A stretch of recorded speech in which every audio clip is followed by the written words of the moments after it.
Good evening and welcome to this celebration of the Whitley Awards for International Nature Conservation. Like many other events, we're doing things a little bit differently this year. So rather than meeting in person, we are here at the Floating Harbour Recording Studio in Bristol. Basically, we're on a barge. We're excited that so many of you are able to come together across continents and raise a glass to all our inspiring award winners who we will hear from a little bit later. Now, I'm not alone this evening. I'm delighted to be sharing the stage with my good friend, Tom Heap. Good evening, Tom. Evening to you, and it's so nice to be sharing the same physical space with someone I'm not closely related to for a change. But what's not changed this year is the celebration of the Whitley Award winners. This amazing event is the culmination of a global search to identify some of the world's most effective grassroots conservation leaders and support their groundbreaking work for wildlife. Now, of course, the pandemic has affected us all, people's families, friends, lives, livelihoods, physical and mental health. But it has also highlighted our connection to the environment. We've also been seeing the devastating impact of the climate crisis, with temperatures reaching an all-time high. We've witnessed the decline of wildlife populations by nearly 70% in the last 50 years, and all governments across the world have failed to meet their biodiversity targets. But in spite of these obstacles, tonight's winners have persevered and adapted, and they will show us this evening that with funding and with support, conservation really does work, and they will give us a reason to be optimistic about the future. Edward Whitley is one of the reasons I always feel optimistic about the future. He's the inspirational founder of the Whitley Fund for Nature, and he has this message for us. Thank you very much, Tom and Kate. Well, we do so miss not being all together in the RGS, in that auditorium with the frisson and excitement of a live ceremony. But the beauty of a virtual event is that far more of us can join in than could ever fit in an auditorium. And this makes for a really global call to celebrate the work of the wonderful Whitley Award winners this year and to see their films and to meet them. Firstly, many thanks to House of Fothergill, who kindly helped us to secure this recording studio in Bristol, where the WFM team are camped out right now. And this year, we've all been working from home. We've had to, there's been lockdown. But we thought we'd take that rather dreaded slogan and change it. We're going to take out the M of home and replace it with a P. We are all working from home. We have seen hope in all sorts of places. We've seen hope in the generous and magnificent generosity of all of you as donors who've supported us throughout the year. We've also seen hope in the way that people have looked at the natural world through a different lens during lockdown, and we hope that they never forget this. And finally, we see hope in the passion, the dedication and the commitment of all our Whitley Award winners, and especially those who we're meeting this evening. Now, although we can't be together in person, we'd like to ask you to take pictures of yourselves as we go along during the ceremony and post them to info@whitleyaward.org, and we'll put them up as we go along to bring a sense of fun and togetherness. Fortunately, there have been some wonderful highlights this year. Thanks to our sponsors, in April we launched WFN's new grants programme, which supports our award winners who are working on nature-based solutions that address the biodiversity and the climate crisis hand in hand. I'm also delighted to announce that our continuation funding has just awarded a further £1 million across our past winners to fund their long-term work. And we're giving all this money now because the need has never been greater. The lockdown has affected all our lives in different ways. It's hampered conservation work as much as any other work. Our winners have all suffered a severe drop in their income, and we too as a charity have also suffered a steep fall. But we hope that our winners' work will resonate with all the donors who see it, and that by 2021, by 2022, we're going to recover our levels of income. Before handing back to Kate and Tom, there's a few heartfelt thanks I'd like to make. First of all, to our fantastic Whitley Awards team led by Danny. We last saw each other in a pub in February, which was a different world then. And Danny, and her team, Georgie, Janice, Lydia, Brian, Victoria and Amy, have continued to run the charity, to manage all the relationships across the 200 winner network, and of course connect with all our donors. Our trustee, Sir David Attenborough, has once again kindly given his time to narrate our winners' films, which we'll see this evening. They are our private premiere, and these films have once again been generously produced by Icon Films. Our patron, Her Royal Highness the Princess Royal, she's never missed a ceremony, and she's not missing tonight's. She's made a recording for us, which we'll hear later. Tom and Kate, thank you for being such fantastic, dynamic ambassadors. We never thought we'd be in this situation, and we can't think of two better people to be in this situation with. Finally, thank you all on this call. Thank you one and all for your generous support through this year. Well, it's been a terrible year for sure. We've seen all the contents of Pandora's box let loose on us. We've had fires, floods, droughts, and of course this plague. But, of course, we must remember what was the very last thing left in Pandora's box, and it was hope. All of us here tonight, with our passion, with our commitment, I believe that we all give each other reason to believe that whilst we are nominally working from home, we are really working from hope. Well, thank you, Edward, but we'd really like all of you to join in the conversation tonight. So if you want to do that, please follow us on social media at Whitley Awards and use the hashtag #WorkFromHope. Now, I don't know about you, Kate, but what always gives me incredible hope when I come to these awards, like I've done for many years, is the fact that so many people are involved in it. The community's involved in the individual places. It's not just about the animals. Absolutely. I mean, I think that is the thing that makes me kind of proudest of being an ambassador for the Whitley Fund for Nature is not least, I mean, as you saw on that film there, this is a charity run by just 6 people, and it really punches above its weight. But I think what you say is key. It's not just a charity that is brilliant at identifying really good local conservationists. So the people who really, you know, they are from the country where they're working, they understand not just those habitats and the species, but as you say, the communities that are key to engage. Otherwise, all that work basically would be wasted. Yeah, it gives it real durability if it's got that anchoring in the community. Absolutely, absolutely. As Edward said, you know, it has been a terribly difficult year for everybody this year, and all charities need our support and our help. And there is a great initiative that has been set up. It's called the Big Give Christmas Challenge, and we are taking part in it with a goal to raise £100,000. And you can help us reach that target if you donate any time between now and December the 8th. You can use the link below, and the Big Give will double your donation. So whether it's in honour of someone on your Christmas list or your personal contribution to the future health of our planet, your money, as you will see now, will be put to very, very effective use. Because it's now time to introduce the 6 new Whitley Award winners who've each received £40,000 in project funding to support protection of endangered species and their habitat. This is a bit that I really love. I love this bit The winners too. themselves. Our first 2020 Whitley Award winner is Gabriela Rezende, who is working to connect black lion tamarin populations in Brazil. And her Whitley Award is donated by the Corcoran Foundation. When you start studying primates, you discover we have so many things in common with them.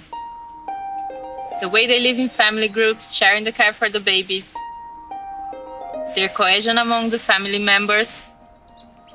They have so many things to teach us, and one of them is the importance of communication for survival. Gabriela Rezende is a project coordinator for IPE, the Institute for Ecological Research. For 9 years, she has continued the Black Lion Tamarin Conservation Program that began 35 years ago in Pontal do Paranapanema with primatologist Claudio Padua, who won the Whitley Award in 1999, and 2002 winner Laurie Cullen. I'm carrying on the baton, using what my predecessors have learned before me to make a better future for the black-line tamarins. Their home is the Atlantic forest, simultaneously one of the richest and most threatened biodiversity hotspots on the planet.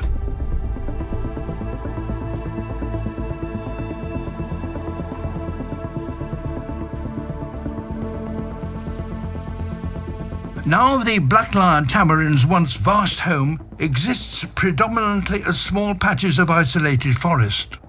For the last 35 years, work to reconnect tamarin populations by planting forest highways has seen the restoration of Brazil's largest corridor with nearly 3 million trees linking the remaining patches. But to save them in the long term, Gabriela and her team need to manage their fragmented population to avoid inbreeding. She'll also need continued help from local people in replanting their home with saplings grown in community-run nurseries. Whitley Award funding will play an essential role in ensuring the black lion tamarin's survival and engaging people in the protection of the Atlantic forest through citizen science. The project aims to establish 45,000 hectares of continuous habitat, benefiting a host of other species. I continue to be inspired by those in my field. I can learn a lot from them, and I believe that now, after many years, we can do a lot for the black lion tamarin conservation, especially if we work together.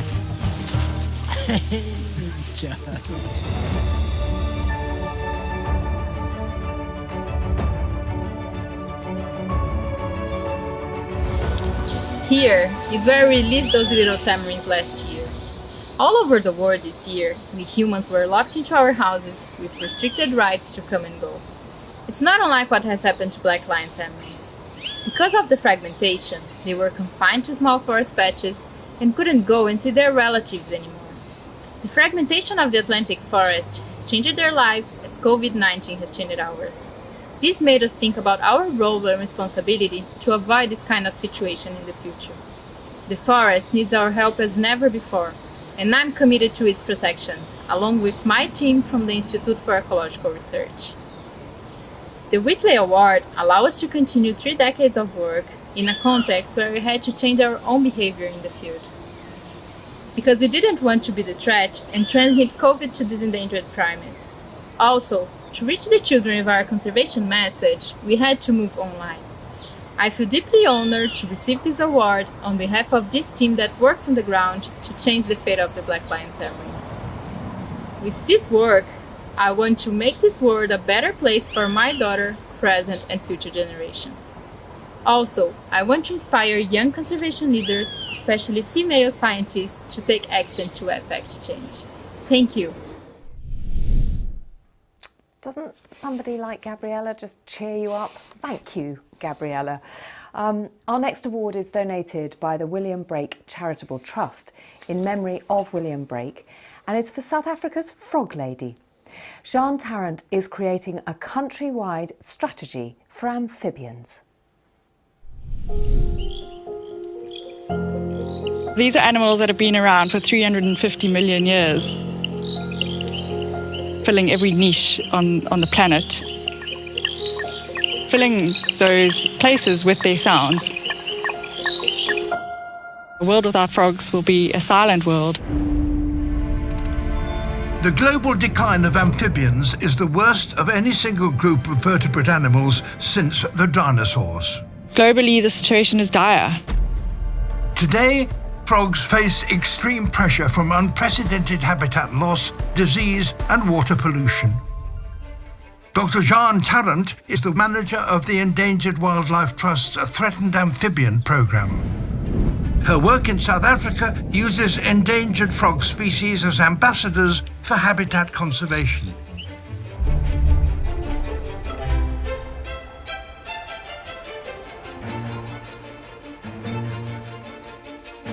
All need fresh water as part of their life cycle and in order to survive and breed. Jean is working with landowners and school children to increase appreciation of frogs. Why are they important? Because they eat mosquitoes. If we lose frogs, we could expect to have huge outbreaks of flies and mosquitoes, pest insects, things that we don't want around. Ultimately, we're all linked into that ecosystem. If frogs can't survive, then the outlook is bleak for us too. Whitley Award funding will help engage local communities in the protection of their amphibian neighbours. Jean's project will expand efforts to protect 20,000 hectares for threatened frogs across South Africa. Her work will inform an ambitious 10-year conservation strategy for the nation's amphibians. Extensive community engagement is core to the success of our work. The rapid extinction of frogs globally is a wake-up call we can't ignore. By using these tiny creatures as flagships for conservation, we can safeguard vital water sources for our shared planet.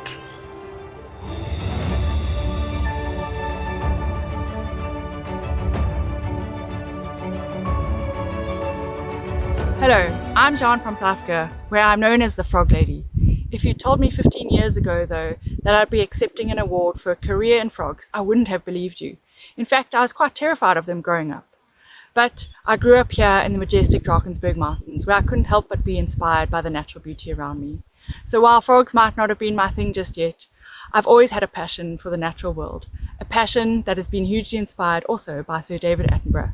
So to have a film narrated by him is extremely special. Thank you. So why frogs? I guess they found me. In 2006, I took up a study on the frogs of the very mountains of my childhood. I had no idea what a fascinating and diverse group of creatures they were. But along with this discovery came the realization that they are also the most threatened animals on the planet. An award from Whitley is not just a recognition of my conservation work for frogs, but the urgent need for widespread protection of amphibians around the globe today. I'm excited to report that as a result of the award, we have already discovered 20 new localities for 4 threatened species, spaces we are working to protect. Thank you, Whitley, for your support of my work, which wouldn't be possible without the diverse and committed team I'm privileged to work with. Now, we are going to attempt something quite brave. From our barge in Bristol, we are hoping to go live to the field in South Africa to speak to Jean, maybe even take part in some live frogging. Don't laugh, Tom Heap. Jean, are you there? Yeah, she's there. We can't hear you. Just if we can, we're going to unmute you. Our techie guys are going to unmute you. You're looking gorgeous though, Jean. How is everything in South Africa? Well, you might think South Africa is warm and sunny, but it's actually freezing and raining tonight. I'm down in the southern Drakensberg at a wetland called Splashy Fen, appropriately. So this is frogging from the fen. It's very close to where I first grew up. And what an inspiration to be part of the winners this year. Really, really inspiring. So it's pretty chilly, as I say. But we've been coming here for the last 4 nights consecutively to look for these endangered frogs that only occur up here in the Drakensberg. And I believe we're going to use some of our footage from last night. But you can see behind me and hear a couple of the other frogs calling. Well, that would be great. Let's see if we can now go to the film that, as Jean said, was recorded yesterday and meet some of these extraordinary little creatures that have captured her heart and captured her an award. Thank you, Sean. Hi, I'm Jean from South Africa, and we're here in the southern Drakensberg on the Splashy Fen farm, which is not only the site for a really awesome music festival, but is home to the endangered long-toed tree frog. So come on, we're going to go see if we can find some tonight. So we've been searching for a few hours and we haven't managed to find the long-toed tree frog tonight, but these are endangered species and they're also fussy species. So for whatever reason, they aren't calling strongly tonight and we haven't managed to find one. But there are a number of species here in this grassland wetland, one of which is this awesome common river frog. And you can see he's adapted to a grassland habitat. He's got this really bright green stripe which makes him very camouflaged for the environment. They're quite aquatic, so they've got this extensive webbing on the hind legs and a pretty sizable frog. So always nice to see, and there's many of those about. It's exactly these kind of properties that the Whitley Fund is helping us to secure. And as a result, so far of our 6 months work through the Whitley Fund, we've located over 20 sites for threatened species that are our target for the project. And as of this week, we already have our first landowner signed up for biodiversity stewardship. And that's down in the Western Cape for a site for the moonlight mountain toadlet, which is just a wonderful species that we didn't know much about. It's data deficient, and we're finding new localities for it and getting new landowners signed up for habitat protection. Thank you, Whitley Fund. It's really fantastic to be with you all tonight from South Africa. And we're going to let him go now.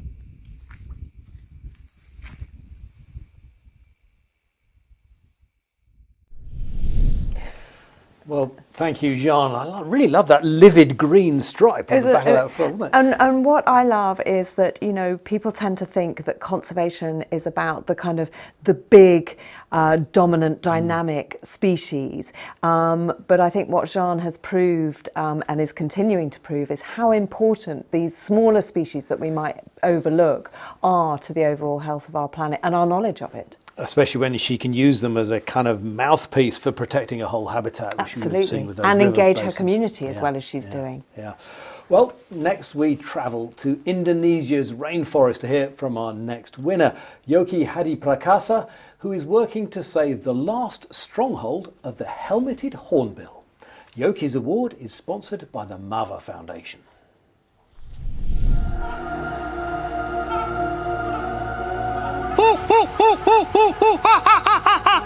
That is sound of the helmeted hornbill. It's like a bird of myth, like a phoenix. Yoki Hadi Prakasa at Rongkong, Indonesia, has been fighting to protect this mythical-looking bird in the Indonesian province of West Kalimantan in Borneo. It is not an easy job. The helmeted hornbill's solid keratin casques, known as red ivory, are highly coveted in the illegal wildlife trade. A recent surge in demand meant that the species status went from near threatened to critically endangered in just 3 years.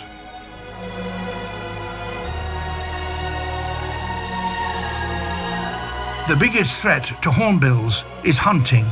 Driven by poverty, locals shoot the male birds, which is often a death sentence for a nesting female and her chick. If the hunter shoot the males with slow breeding rate, that it will be catastrophic. To prevent the species' extinction, Yoki must convince people that these birds are worth more alive than dead. I believe the people who live in the forest is the true guardian. The Whitley Award will enable Yoki to work with communities to capitalize on the spectacular appearance of this remarkable bird, providing the financial incentives of birdwatching and ecotourism as an alternative to black market trade.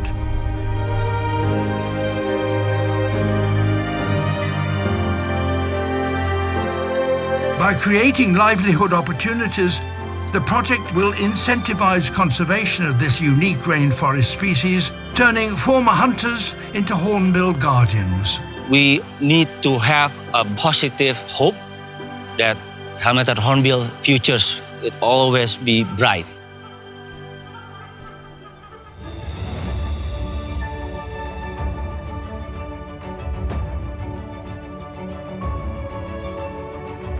With the unique rules, the helmeted hornbill has kept Indonesian forests alive. But over the past 8 years, demand for these beautiful birds' bills come out of nowhere. To satisfy the greed for somewhat luxury items, for wildlife traders, this is just another fortune. But for the poachers, nothing happened. They are still poor. We have to stop this. We need to make a change. So we can create a positive relationship between birds and people, so the people can gain economic income without need to killing the birds. As we emerge from this COVID-19 pandemic, I bet there are so many photographers, birdwatchers, and twitchers want to see this majestic bird. So with the community birdwatching ecotourism provide a promising solution to answer this problem. Hope this will work. So on behalf of the helmeted hornbill and the local guardians, it is my honor to receive these Whitley Awards, which also help to amplify, to end illegal wildlife trade, and to make sure the birds still fly like the phoenix rise from the ashes. Terima kasih. Thank you, Yoki, and frankly, I'm going to head straight out there and try and see a helmeted hornbill, wasn't that? I mean, those are magnificent birds. It's a magnificent bird, but it's also a perfect illustration of the kind of projects that Whitley gets involved in. It is about the people, because as he said, turning hunters into conservationists. So it's about engaging those people in the places where the animals or plants live themselves. But there's something I've always thought about the Whitley Awards as well, is it's not just about the money, is it? It goes further than that, getting a Whitley Award. It really does, and I think this is why, you know, it's important that we're doing this event tonight and that you are watching it, because all these award winners, it sounds frivolous to say that getting an award kind of gives them some sort of fame. Yeah. But, you know, if they can get onto the front page of their local newspaper, if, you know, a radio station, the World Service, wants to interview them because they have won a very prestigious award, and it is a very prestigious award, that's not just good for them and their teams and their morale, it's also really good. It gets them noticed. It gives them opportunities for extra funding. You know, it opens doors. It allows them to have actually political clout, and that's really the key here. Yeah, and having the joint supports of Sir David Attenborough and Princess Anne, I mean, that gives you publicity and respect in your country, doesn't it? And the other thing, of course, I mean, we've mentioned how tiny the team is that run the Whitley Fund for Nature. But that does mean that the money that is donated actually does go to people like Yoki and the work that they're doing. There isn't an enormous amount being spent on kind of overheads and flash offices. But it does mean that we really do need your support, everybody's support, to keep doing this vital work. Well, it's time to reveal some of those supporters, some of you lot who've been sending your photos in, some of you have brave we actually souls. got some photos? Yeah, I think we've got some photos coming up. So let's have a look at some of the people. Oh, look, now there's some fine beards I can see at the bottom right there. I think we've got a few more. Gosh, oh, and look, people have really dressed up as well. You all look fantastic. Oh, look at we're in the Catwoman costume. Loving that. And it looks a bit like Gogglebox on acid. And there's loads of you. Oh, it's so lovely to feel that we're not alone and that actually we are part of this great community. That's great. There was an early Christmassy one there as well. With a little Christmas hat. Exactly. Well, thank you much for those. And please keep sharing your snaps with us via info@whitleyaward.org. That's info@whitleyaward.org. Now, our next winner is a champion for women in science. She's a bit of a champion for me too. Her name is Rachel Ikma, and she's from Nigeria, and she has been championing chimpanzees. Her award is donated by the Arcus Foundation.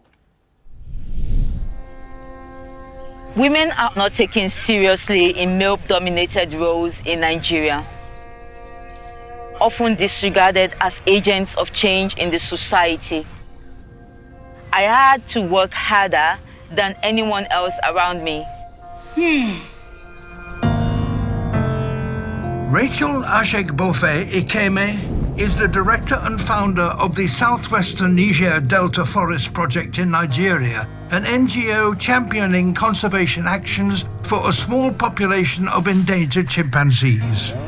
As chimpanzee habitat continues to disappear and hunting for traditional medicine remains a major threat, their numbers are rapidly decreasing.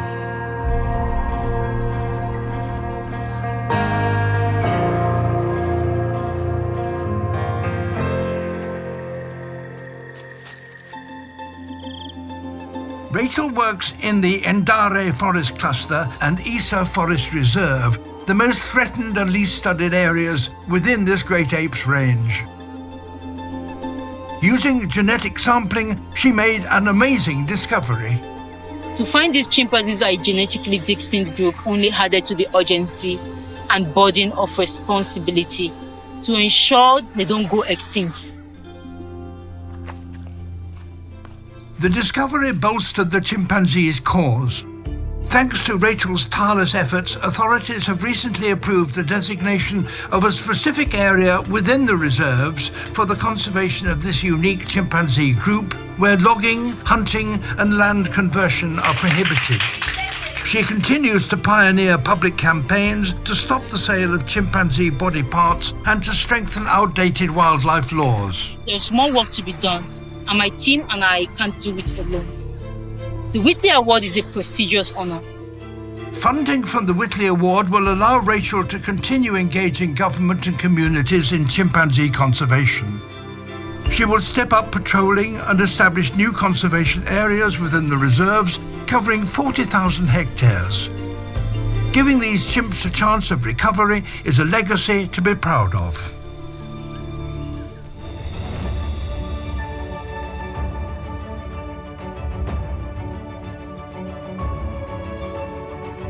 I didn't set out to be a conservationist. It's not what young girls in Nigeria aspire to, especially not 15 years ago when I started out.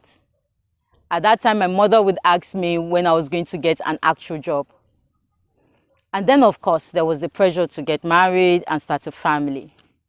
But necessity was laid on me to address the conservation issues taking place in my home country, particularly in the areas I am working.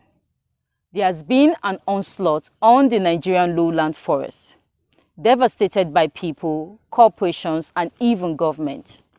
Chimpanzees and other wildlife populations are reducing rapidly and may disappear completely. It is appalling to imagine that about 95% of this ecosystem has been lost within the last decade. What is life in the wild without a habitat? The clock is ticking for chimpanzees and even for all of us to reverse the current trend. Thanks to the Whitley Award, we are establishing protected areas, the very lifeline and safe haven for this unique group of chimpanzees to not only survive but to thrive against the odds. My mother now gets it.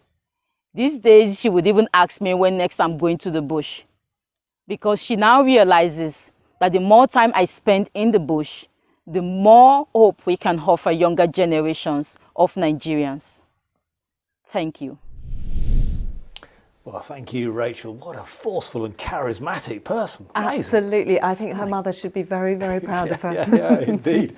Well, now we're staying in Africa, but going to Kenya to hear from our penultimate winner, sponsored by the Frank Brake Charitable Trust, Abdullahi Hussein Ali, who is creating a landscape-level approach to help protect the rare spectacled antelope.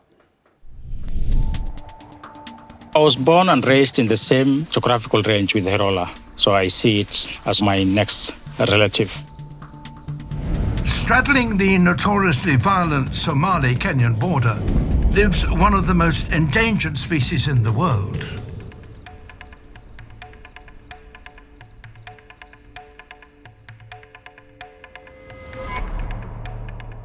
Dr. Abdullahi Ali is the founder of the Hirola Conservation Program.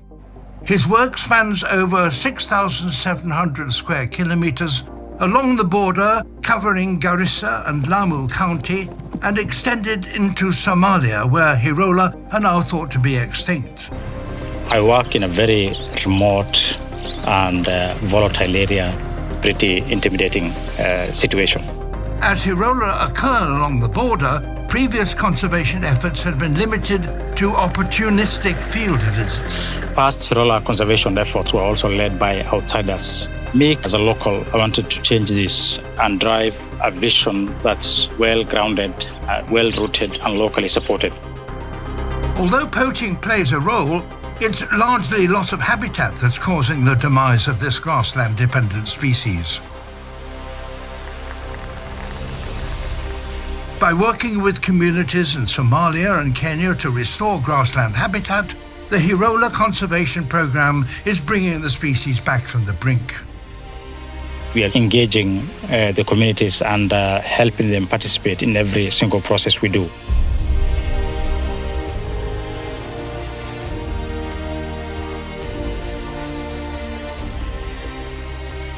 Their anti-poaching efforts employ local people as rangers dedicated to saving the Hirola antelope. With the support of WFN, it will allow us some continuity in the recovery of this species. With his Whitley Award, Ali will strengthen methods to monitor herds, introduce new systems to prevent livestock overgrazing, and restore protected habitat. There's nothing like Hirola. So it's something not to imagine or to think of losing this globally endangered species.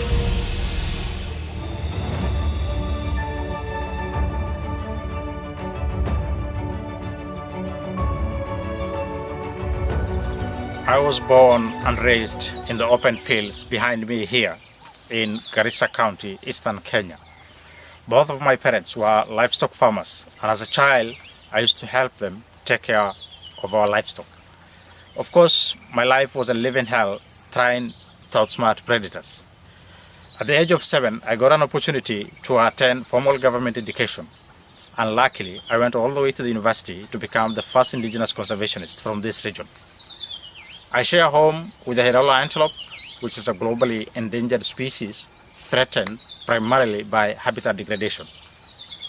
However, habitat degradation, unlike many other threats, is reversible, given modest amount of funding and technical support. With my Whitley Award and recognition, I'll be able to scale up the current conservation efforts that we are doing, and will not only give Hirola a fighting chance, but will also uplift the living standard of my people. Thank you. Well, we're now heading live to Kenya to speak with Ali and his team, who are celebrating the win. Have you got some folk with them, friends with you there, Ali? Hi, Ali. Can you hear me okay? Have you got any got a group with you there? Yes. Unfortunately, then they can't come. One of my cameras has failed.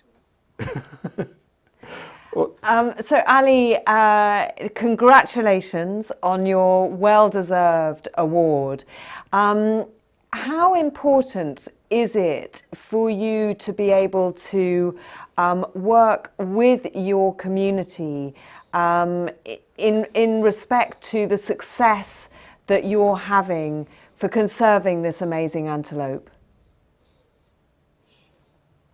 It's probably the best thing that has happened in my entire life, working with my own people and my own community to save our own natural environment. So it's something really, really deeply inspiring.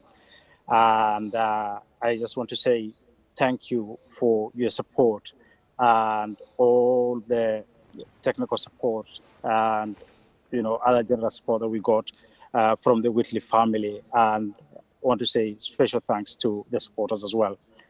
I want to show you how we traditionally dance here when we have huge celebrations like the Whitley.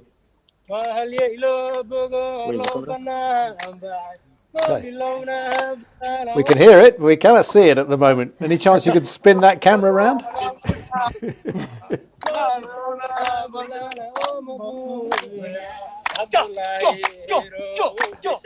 Oh, yeah. Okay, bear with us, everybody. Apparently he's got another camera that's about to connect and work. Okay. Really love live telly, Kate. We can see your award though, Ali. That's looking great. Yes. Okay. Oh, there we are. On the other screen. Excellent. It's happening. With the logo. Oh, that's fantastic. Oh, that's a lump in the throat, isn't it? It really, oh, we're up here now does. as well, look. We're behind us as well. Proper celebrations there in Kenya, and very, very well deserved. That's just a lovely, lovely thing to see. Well, there's Ali as well. I wish we could be with you, Ali. That's it's pretty fuzzy, but you definitely get the mood. You get the emotion from it, don't you? You definitely get the mood. Well, we will say goodbye to Kenya now and introduce you to our final winner, who is Funsho Thinley, who is working with communities in the high mountains of Bhutan to halt poaching of the alpine musk deer. His award is sponsored by Anne Rees.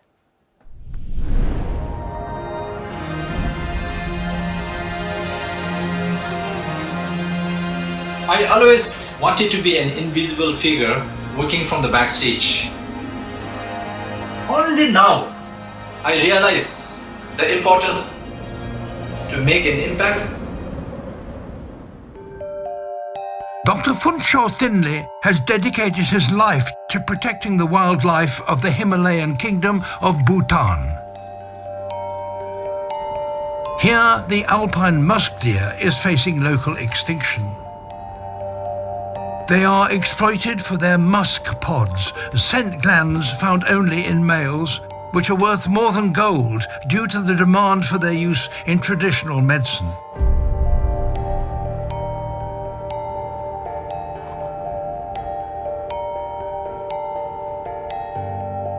Despite the musk deer's protected status, poaching has persisted in Lingxi Park Range, largely due to the limitations of patrolling an area of 74,500 rugged hectares with only 16 staff. But by appealing to Bhutan's intrinsic reverence for life, Funsho has found a solution. One of the reasons why Bhutan has been hugely successful in nature conservation is because of the strong influence of Buddhism, which respects all forms of life. I believe this philosophy can be tremendously helpful when working with the local communities. Whitley Award funding will allow Funsho to train park staff in effective patrolling measures and educate the local population in the importance of musk deer conservation.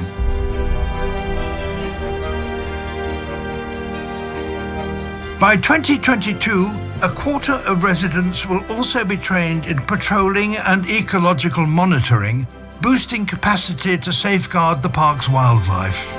In doing so, Funsho will help to ensure not just the musk deer's survival, but the preservation of this uniquely biodiverse region.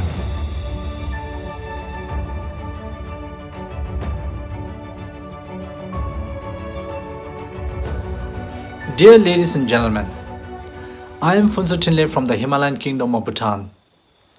Although Bhutan is synonymous with rich biodiversity and strong conservation policy, all is not well in this country where some rare animals are threatened by poaching. One such animal is the alpine musk deer, which is about the size of a German shepherd dog.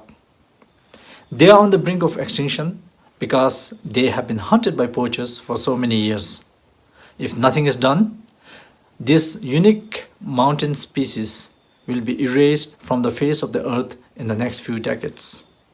Therefore, there is no room for complacency, and thanks to the Whitley Award, we have now been able to initiate some conservation efforts on the ground to save this iconic creature. Despite the global pandemic, which has crippled many livelihoods and hindered us meeting with local people, our team has been able to make progress. Frontline staff have been trained in survey and patrolling, and cameras with motion sensors have been installed to help us understand more about the musk deer in the field. While graciously accepting this prestigious award, I look forward to promulgating Buddhist way of livelihood, which is to give back to nature what we have taken and to respect all forms of life. Thank you for your support. And thank you, Funsho, and congratulations to all our 2020 winners. I mean, it's just been, again, an amazing evening, an amazing spread. We've seen winners from Nigeria and South Africa and Kenya through to Indonesia and Bhutan and Brazil. It just goes to really show the global reach of this charity. And seeing Funsho there in a bit of sort of national dress and real kind of colours from Bhutan reminds me of when, you know, this event has been at the Royal Geographical Society before, and people come in person. They're always dressed so immaculately, and they put us all to shame in our dull suits. They absolutely do. We often have the winners sort of all standing on stage with Her Royal Highness Princess Anne, who gives them their trophies, and it's a really special moment. Thinking of trophies, they have been given trophies this year, haven't they? Yeah, they have, I think, and I think we've got some pictures of them with their trophies, and there they are. Now, it's not the case that the renowned carrier DHL has been awarded a trophy. It's just that currently they're kind of hanging on to them. That is to say, they're in transit. I think there are some trophies in transit, but we promise all our winners will actually get their trophies eventually. I'm sure they will. Hopefully. We'll get through. It's important to say, though, that the awards that have been given out tonight are not the end of the story, because a unique aspect of the Whitley Fund for Nature is its continued support for all the previous winners, and there are 200 of them. They can apply for continuation funding to carry on their vital work. And this year, the Whitley Fund for Nature gave £1 million in continuation funding. The money you donate to the Big Give will be used for next year's funding. Which brings us to our Gold Award winner. Now, the Gold Award winner is someone who's received continuation funding but gone even further. It's worth £60,000, and the Whitley Gold Award is donated by the Friends of WFN, and it recognises a previous winner who's made an outstanding contribution to conservation. The Gold Award represents really the pinnacle of the WFN journey, if you like, a past winner who's also achieved considerable things for conservation internationally. The Gold Award winner joins the Whitley judging panel, as well as acting as a mentor to the new winners. Well, let's see who's taken the prize. And just before we get there, and while we're watching their film, you can send in a question for them via the chat box. When people think of tapirs, they think of this large, powerful, strong animal. But when you listen to their vocalization, they sound like a little bird. They're very well known as living fossils, so they've been around for a long, long time. Now they're facing something completely different, an upcoming wave of extinction caused by humans, caused by us. Protecting any species is a marathon, not a sprint. 2020 Whitley Gold Award winner Dr. Patricia Medici has dedicated her life to the conservation of lowland tapirs and their remaining habitat in her native country of Brazil. The largest land mammal in South America, lowland tapirs can be found from Venezuela to Argentina. Despite their vast range, numbers have plummeted due to hunting, roadside fatalities, and habitat destruction driven by rampant development and large-scale agriculture. The scale of the challenge requires an equally colossal conservation plan and a humbling level of commitment. We started the Lowland Tapir Conservation Initiative in 1996 in the Atlantic Forest. Winning a 2008 Whitley Award allowed Patricia to expand her work into the Pantanal, the largest continuous wetland in the world. Then, with a WFN continuation funding grant, she expanded her work further into the Cerrado grasslands, the epicenter of Brazil's development. I'm always really proud to see that we have been able to build the largest and most comprehensive database of tapering information. Our data was very much responsible for the establishment of highway roadkill mitigation in São Paulo state. and for the creation of a protected area around Morro do Diabo State Park. Now, bolstered by her Whitley Gold Award funding, Patricia will embark on the fourth and final stage of the project, expanding to the Amazon. This funding comes at a critical time.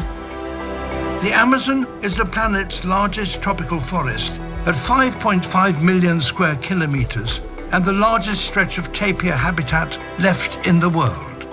Against a backdrop of political and environmental uncertainty, the Amazon is facing unprecedented deforestation rates.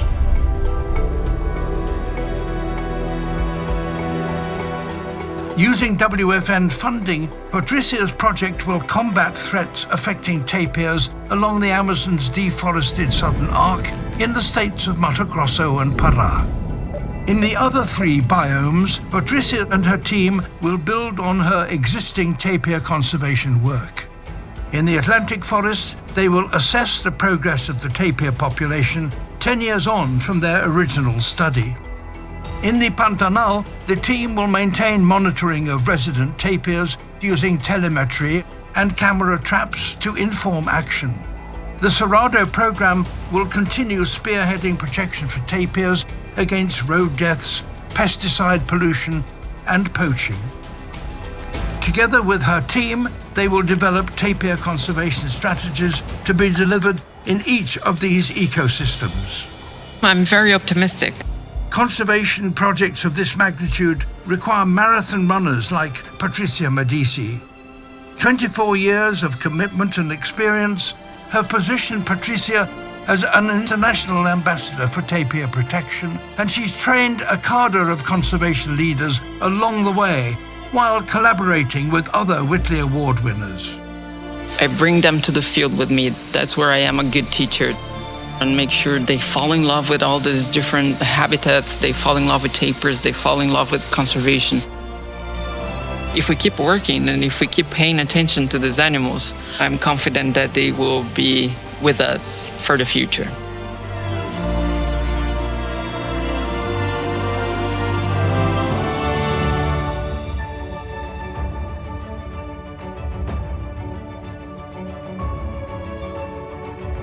I grew up in the outskirts of São Paulo city on the way to the coast of São Paulo state in the middle of the Atlantic forest, and I spent most of my childhood hiking in the forest and watching animals. I got this passion for nature, and I know this is the reason why I became a conservationist. Tapirs came into the picture much later when I was in college. I remember reading this paper that talked about the important role played by tapirs in seed dispersal and forest regeneration, and I thought that was absolutely fascinating. A few years after that, in 1996, I received my very first grant to start a tapir project here in Brazil. And here we are today. What started as a very small project took over my life. And over the years, we set up 3 different tapir conservation programs across Brazil. And at the moment, we're launching our 4th and final program in the Amazon. The Whitley Fund for Nature has been such a huge part of everything we do here in Brazil. In 2008, when I was first honored with the Whitley Award, we had been working on tapirs for 12 years already. And we had this ambition to upscale, but we didn't have the funding to do that. So that award made it possible for us to establish a new program in the Pantanal floodplains, the most important stronghold for lowland tapirs in South America. A few years after that, in 2015, I received a Whitley Continuation Funding Grant that allowed me to expand once again, this time to the Brazilian Cerrado, to the grasslands, the main epicenter of economic development here in the country. And now the Whitley Gold Award will make it possible for us to bring our tapir conservation efforts to the Amazon forest, an area that has seen extensive destruction over many years. We were supposed to start the tapir work in the Amazon this year, but we couldn't do that because of the pandemic. And in addition to that, major catastrophic fires have destroyed thousands and thousands of hectares of natural habitat in the Pantanal and in the Amazon, a deadly combination of fire, man-made destruction, and very poor governmental policies under the government of Jair Bolsonaro. I have to say it's been very difficult to be a conservationist these days, and this award comes at exactly the right time. I'm so grateful for so many things in my life, my family, my work, my mentors, my supporters, accomplishments, challenges, and I'm so incredibly grateful to the Whitley Fund for Nature. Conservationists like us, we really need this kind of long-term support. And you can become a supporter too, you can be a part of it. You can help the Alis, the Yokis, the Jeans, the Rachels, the Gabis, and the Funchas of the future. Please use the link and please become a supporter. Thank you from here in Brazil. Obrigada. Well, we are hoping now to join Patricia live in Brazil. Can you hear us, Patricia? I can. Oh, fantastic. And many, many congratulations on your well-deserved Gold Award. I'm delighted to see Thank your you. necklace. I think that's particularly fitting. Oh, yes. Well spotted. Well, we've got some questions for you, Patricia, sent in by members of the public. Oh, but hold on. Oh. Hold on, because we've got a little surprise before Oh, yes, those we have, questions. haven't we? Patricia, Jump the gun. this is for you. Congratulations, Patty, on winning the Whitley Award. You're our hero. You're our hero. We love you. Yes. I think your family are quite proud of you, Patricia. Says it all. Hero is just a word repeated. Even the dogs were there. Even they love you. Oh, as I said earlier, we've got some questions from the public for you here. I just want to get through one or two of these, if that's right. There's a question from Annie Newell, who says, what advice would you give to young people interested in pursuing a career in conservation? Just get out there. Get out there and take all the opportunities that come up to you. That's what I used to do. Just go and find projects you would like to participate. Just talk to the people behind those projects. Get an internship. Be a volunteer, and just do it. Just put yourself out there and look for opportunities. Yeah, that's what I would say. We've got a lovely question here, Patricia, from Gabrielle, who is aged 8, and asks, why do tapirs have such long noses? I've always wondered that too. Because they need it. They need those long noses to be able to grab the fruit from the trees, to grab the leaves. So they need that tool to be able to feed, to forage and feed at night in the forest. It's very useful. So they kind of use it like a mini elephant's trunk. Is that kind of how it works? No, it's really for, it's not sensorial. It's really for grabbing stuff, grabbing food. Oh, great. We've got a question from Sarah Havens here. What do you feel is your greatest achievement that's resulted from the Whitley Fund for Nature funded work? There's so many things, but I think that if I have to say only one, I would say training lots and lots of people. Our program works as a hub for training and capacity building of the conservationists of the future, people who come to us as students and professionals that come to us for training, for that, experience in the field, for that hands-on experience in the field, and we're able to provide that. We have this platform, we have this program. So we can rest assured that once we're no longer here, we'll have all these people ready to take it over from us. So I love that component of everything that the Whitley Fund for Nature has allowed us to do. I'm going to just sneak in with one more question for you, which has come in from Borneo, from Alice. And she wants to know, and I can see why, she wants to know what the tapir's nearest animal cousin, or I suppose relative is, because they are such extraordinary and unique looking animals. Great question. Yeah, it's funny because people get really confused about tapirs. They think that anteaters are tapirs. Lots of people ask me if I work with the animal that eats lots of ants, and I keep telling them that no, those are anteaters. People get confused with capybaras, with peccaries, wild pigs, but they're related to horses and rhinos, not related to elephants either. So yes, horses and rhinos. Fantastic. Well, Patricia, it was really great to hear. You want to sneak in another question, don't you? I look at you. We're not going to let you go. Sorry, it's the journalist in me breaking out. You mentioned in your film that it's a tough time for conservationists at the moment in Brazil. And I think I just saw on the news the other day that the Brazilian Space Agency had said that, their study showed this was kind of the worst deforestation for at least 10 years. I mean, what can people do who are watching this, who feel kind of depressed and disempowered by that? What can they do to help?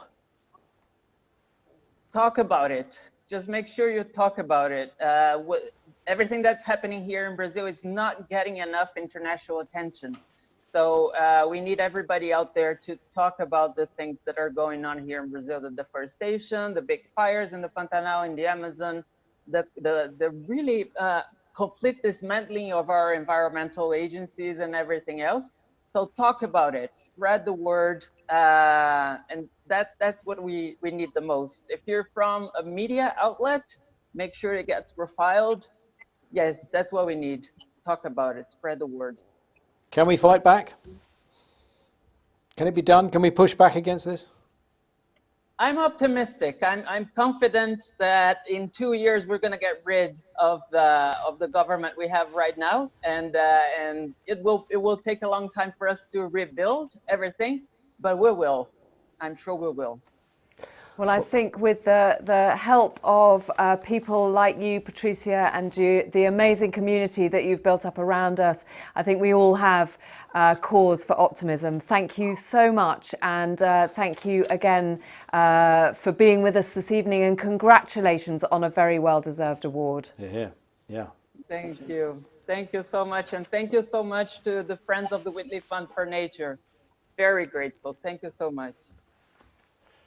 Amazing woman. Yeah, and I mean, talking about ways we can all help, we can, as she says, talk about it, but we could also give a little bit of funding for people like her and other Whitley Award winners. We absolutely can, because we've been saying, we all know that these have been very hard times, but during these hard times, support of WFN's work is all the more precious.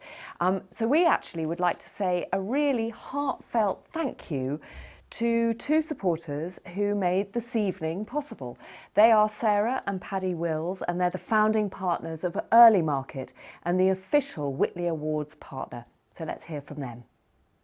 Hi everyone, Sarah and I are here in Suffolk during lockdown, and we wanted to tell you a little bit about our support for WFN. So Sarah, how long have you known WFN? I've been involved with them, I suppose, probably for 10 years. What is special about WFN for you? I think the size. I like the fact they're quite small. I like the fact that they're global. I like the fact that they invest in the people in the countries where the projects are taking place. They don't just fly people in from outside. And are there any particular Whitley Award weeks that have piqued your interest? I think I really enjoyed sitting next to Caleb Before-Boateng and him talking to me about his project on the slippery Togo frog, a not particularly attractive animal, but hugely important. And he'd done such incredible work with the local communities who were eating the frogs, basically. Yeah. They were eating the amphibians as part of their diet. And as a result, these frogs had become extinct. Yeah, he was brilliant. He brought them back from the brink, Yeah. and had an incredible education program with the people in the surrounding villages. So he was a very inspirational character. On that note, I hope you have a great day, and may the show go on. Well, thank you so much to the couple who are the brains behind Early Market. It's good to understand how WFN's mission motivates our supporters. And if you would like to become a supporter, please consider donating tonight, or just get in touch. And now we're going to hear from someone who has supported the work of WFN for over 20 years. It's our patron, Her Royal Highness, the Princess Royal, who has recorded a very special message for us. Good evening. I welcome this opportunity to offer my thanks and congratulations to our 2020 Whitley Award winners who have gone through so much this year. You really do make a difference, and you deserve and get our wholehearted support. It takes a certain type of person to become a Whitley Award winner. The Whitley Fund for Nature has a knack for finding these leaders, real leaders, with astonishingly good understanding of the challenges facing their society, proving what can be done, even if that meant setting an example on their own. Their human touch is what makes their conservation work a success, because in the end, conservation is about people and their relationship with their environment. I shall miss the opportunity to meet and be informed by our award winners. Over the past 27 years, the Whitley Fund for Nature has awarded over £17 million to 200 alumni. With this comes a growing responsibility to find new winners, but also to continue to support them through a direct funding stream. The growing alumni network also presents us with a unique opportunity. The Whitley Fund for Nature's USP is the added value conservationists gain when they become part of this network: raised profile, increased political influence, greater ability to attract funds, and access to a global group of peers. By enabling collaboration, we can maximise winners' collective impact as a force for change. Thank you to our long-standing supporters who have made our work possible. For this to continue, we need your support now more than ever. This year has reminded us of the fragility of not just the natural world, but the human part as well. Our own health is reliant on a healthy planet, and investment in the preservation of our natural world will see returns paid many times over. I'm sure that I don't need to encourage you to support the Whitley Fund for Nature after this evening. But if you donate this week through the Big Give Christmas Challenge, your money will be doubled, just in case you needed a further incentive. Thank you, and congratulations to our winners. Thank you very much, Your Royal Highness, and thank you all for taking time to join our celebration for conservation heroes. And everyone who's been inspired to donate. Come on, you want to get something off your chest here? Well, I just want to say there is no one, I think, who asks for money in a more eloquent and elegant way than Her Royal Highness. It's so funny, and she's basically saying, "Come on, give us your money." I'll tell you a little production secret. I hope I won't go to the tower for this one. Apparently, you could actually see her stopping and starting the film in the full version. So there's no flunkies to do it for her. She's like going, and then sitting back, which is just brilliant. And once again, stripped down, all the money goes to work. You know, that's what it's all about. Absolutely. But now we are thrilled to say that so far we have raised. It's just been brought into me. £43,628, which is brilliant. But I don't think that's going to be the end of it, is it? Well, no, because that will be doubled by the Big Give. Our target was £100,000. Now, you've got until the 8th of December, but why wait until the 8th? I mean, you know, just donate now. And we could maybe we've got a few minutes left. We could hit that £100,000 target, which would be amazing. And of course, you know, if we raised a little bit more than £100,000, no one's going to complain about that, are they, Tom? Certainly not. No, I mean, it would be, it's just, I've always felt this every year when I've been to the Whitley Awards. You come out feeling so inspired, don't you? You leave that auditorium uplifted and positive, and you really, it makes you remember that there are some great people in the world doing truly great things. And, you know, we tend to concentrate this year more than ever on all the negatives that are going on. And there are many of those, we can't deny that. But we mustn't forget that there are some really good positives too. And the Whitley Awards are achieving this extraordinary result for conservation around the world on what is, by global terms, a relatively small amount of money. We're talking about the singles of millions overall. Exactly. And yet we're doing all that. I mean, exactly. Just the power there is extraordinary. That is the thing, you know, it is actually relatively small amounts of money that are, you know, making such a tremendously huge difference. It is all about punching above your weight, and this is a charity that does it. It sure does. All that money you give will go to support wildlife conservation. Could there be any better reason to chuck some pounds in the right direction? I'd like to say congratulations again to all our amazing 2020 winners for their incredible and such important work. Thanks to all the donors who make these awards possible, and thank you for watching and getting us almost to target this evening. I'm hoping that that £7,000 is just, you know, eking its way over the line. But what we hope most of all is that tonight has left you feeling as inspired and optimistic.